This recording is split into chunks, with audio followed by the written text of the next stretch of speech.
उत्तर प्रदेश के उपचुनाव पर पूरे देश की नजर है, लेकिन इन 9 सीटों में एक जो सीट है वो सुपर हॉट सीट है। वो है अखिलेश यादव के इस्तीफे से खाली होने वाली मैनपुरी की करहल विधानसभा। और उस सीट पर समाजवादी परिवार का ही एक शख्स तेज प्रताप यादव चुनावी मैदान में है।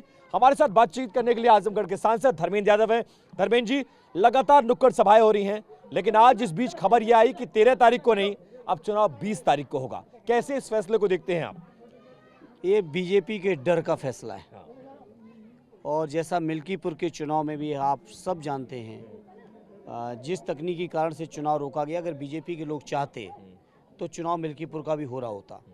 लेकिन घबराए हुए, डरे हुए बीजेपी के लोग जनता के रुझान से और आने वाले परिणाम से, जिसकी वजह से कोई ना कोई बहानेबाजी। अच्छा बताइए, कोई औचित्य नहीं था तारीख चेंज करने का। औचित्य था अगर तो पहले से आप 20 क्यों नहीं घोषित किए थे? क्यों आपने 13 घोषित किए? कोई बिना औचित्य की तारीख घोषित बढ़ाई गई है। तो मैं समझता हूँ बीजेपी के लोग घबराए हुए हैं और कहीं ना कहीं सरकार ने सुझाव दिया होगा आयोग को, या चुनाव कराने में कोई ना कोई बहाना बना के असमर्थता जरूर जताई होगी, तब आयोग ने शायद ये फैसला लिया होगा। बीजेपी परिवारवाद पर हमला करती है और आप ही के परिवार को तोड़ दिया। इस जगह कोई कैंडिडेट नहीं मिला, आपके परिवार के एक शख्स को टिकट दिया गया, चुनावी मैदान में उतारा गया और आपसे ही मुकाबला कराया जा रहा है। देखिए, कोई दिक्कत नहीं, जो बीजेपी चाहे कर ले।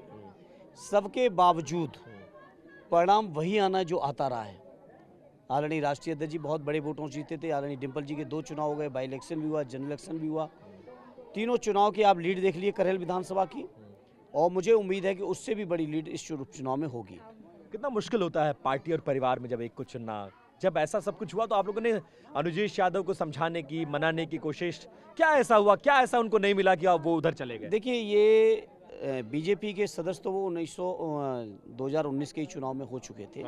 5 साल पहले उन्होंने बीजेपी की सदस्यता ले ली थी। कोई नई बात नहीं है। ये अलग बात है कि उम्मीदवार होने से आज आप उनके बारे में चर्चा कर रहे हो। अगर वो उम्मीदवार न होते तो शायद आप चर्चा भी न कर रहे हो। ठीक बात है। 19 में ही उन्होंने पार्टी ज्वाइन कर ली थी। अब क्यों की थी इसका जवाब तो वो देंगे। लेकिन 19 से वो बीजेपी में थे, बीजेपी ने आज उम्मीदवार बनाया है। जैसा कि राष्ट्रीय अध्यक्ष जी कई मौक़ों पे कहे कि ये बीजेपी के लोग केवल तोड़ने में विश्वास करते हैं। अब उनको कुछ मिला नहीं, करहल में कोई विकल्प नहीं मिला। करहल में जानते थे कि परिणाम क्या होना है, तो उनको सामने ला दिया। कोई फर्क नहीं पड़ता इन बातों से। आजकल नारों का बड़ा दौर चल रहा है। महाराष्ट्र से लेकर हरियाणा और उत्तर प्रदेश तक बांटेंगे, काटेंगे और जोड़ेंगे वर्सेस जीतेंगे। और आज अखिलेश जी ने भी एक नारा दे दिया, टालोगे तो और बुरा हारोगे। ये बात एकदम सच है। ये बात एकदम सच है राष्ट्रीय अध्यक्ष जी ने। और इसलिए भी कि कोई मैनपुरी की जनता, अगर हम बात करें, या पूरे उत्तर प्रदेश की जनता, जब जब इस तरह के प्रयास किए गए और जनता को ये महसूस हुआ कि हथकंडों से हराए जा रहे हैं, या हथकंडे अपना के उनके परिणाम को बदलने का प्रयास हो रहा है, उनकी भावनाओं के साथ छेड़खानी की जा रही है, तो निश्चित तौर पे जनता और गुस्से में वोट डालती है। इसी मैनपुरी के उपचुनाव में, आदरणीय भाभी जी के चुनाव में, मैंने कहा था उस समय भी अन्याय, अत्याचार, शोषण की पराकाष्ठा थी सरकार की ओर से। अगर आप लोग आए होगे कवर करने, अगर आप सब आए होगे, तो उस समय भी पराकाष्ठा थी। आज भी उसी रास्ते पर हैं। लेकिन जब जब समाजवादी कार्यकर्ताओं को छेड़ा जाता है, तब तक हमारे साथी और मजबूती के साथ परिणाम लाने का काम करते हैं। वोट पोलराइज करने की कोशिश की जा रही है। बांटेंगे और काटेंगे, इस तरह के नारे इससे पहले कभी पॉलिटिक्स में इस्तेमाल नहीं किए गए हैं। आपको लगता है कि कोई पोलराइजेशन हो रहा है? सारे लोग एकजुट होंगे। पीडीए परिवार एकजुट है। आदरणीय अखिलेश जी को जितनी ताकत लोकसभा में मिली थी पीडीए परिवार से, उससे भी बड़ी ताकत चुनाव दर चुनाव मिलती चली जाएगी।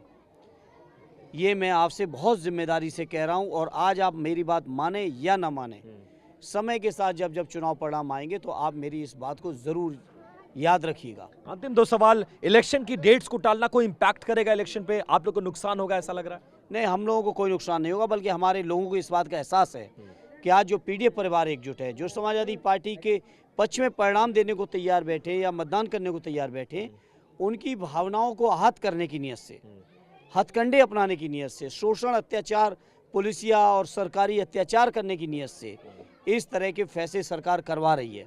लेकिन जनता भी बहुत जागरूक है। जनता ने बड़े बड़े तानाशाह लोगों को उतार दिया है। तो अब तो ये बहुत कमज़ोर सरकार है। अंतिम सवाल। सत्ता का सेमीफाइनल माना जा रहा है। करहल अखिलेश जी के बाद के इस्तीफे से खाली हुई है। जीत उससे बड़ी मार्जिन लेकर चल रहे हैं कि वैसी ही जीत एक्सपेक्ट करते हैं? मुझे उम्मीद है उससे भी बड़ी जीत होने जा रही है, क्योंकि स्वाभाविक है, पार्टी के सभी लोग खाली हैं, सबका प्रचार प्रसार और ज़्यादा सघन हो रहा है। वो आम चुनाव लड़ रहे थे उस समय सभी लोग व्यस्तता थी। आज सभी लोग आज मैदान में हैं, लोगों के बीच में। आ रहे हैं 27 में आप लोग? 100% और ऐतिहासिक वोट मार्जिन या बहुमत के साथ। बहुत शुक्रिया बात करने के लिए धर्मेंद्र जी।